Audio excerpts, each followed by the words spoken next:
Hi, my name's Valerie, and we're here today to look at the oysters we're growing in the Baltimore Harbor to help save the Chesapeake Bay.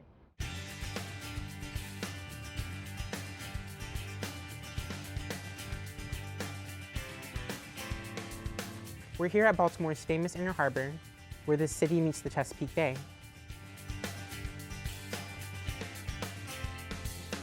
Healthy Harbor and the Chesapeake Bay Foundation have been working with residents and businesses to grow thousands of baby oysters every year. These oysters aren't for eating, they're for environmental restoration.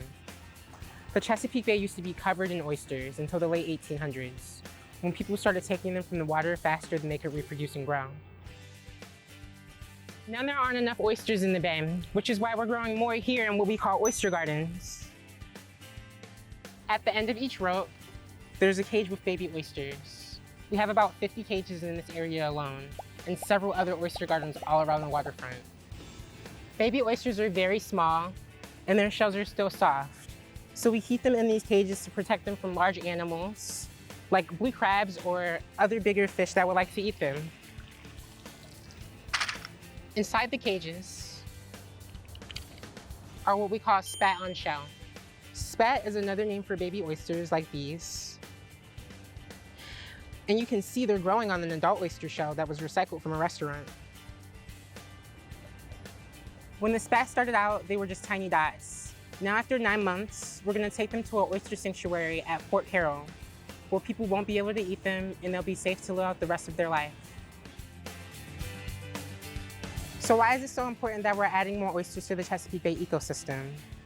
There's two main reasons. Number one, oyster reefs provide a habitat for small fish and other animals. When oysters keep on growing on top of each other, over a long period of time, the whole group of them will form a large structure called a reef. Because of their shape, oyster reefs have all sorts of nooks and crannies where small fish and crabs and other animals can find homes, lay their eggs, and hide from predators. In fact, we often see other animals living here in our oyster gardens in the Baltimore Harbor.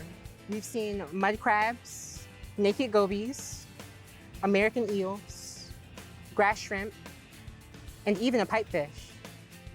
Of course, these small animals are also an important source of food for bigger animals, like the great blue heron. So oyster reefs are important even for animals that don't live directly among the shells. The second reason oysters are important to the Chesapeake Bay is that they can help clean dirty water. The reason why the oysters do this is because they're filter feeders. Since they're animals, they need to eat, just like us. If you look inside an oyster, you can see their gills. They use these gills to breathe, just like fish do. But oysters also use their gills to trap any algae floating in the water. And then the algae moves up to the oyster's mouth here, and then into its stomach. But when the oysters are filtering water to eat the algae, they can also clean some of the dirt too. In fact, a group of oysters can clean a tank of water in just a few hours.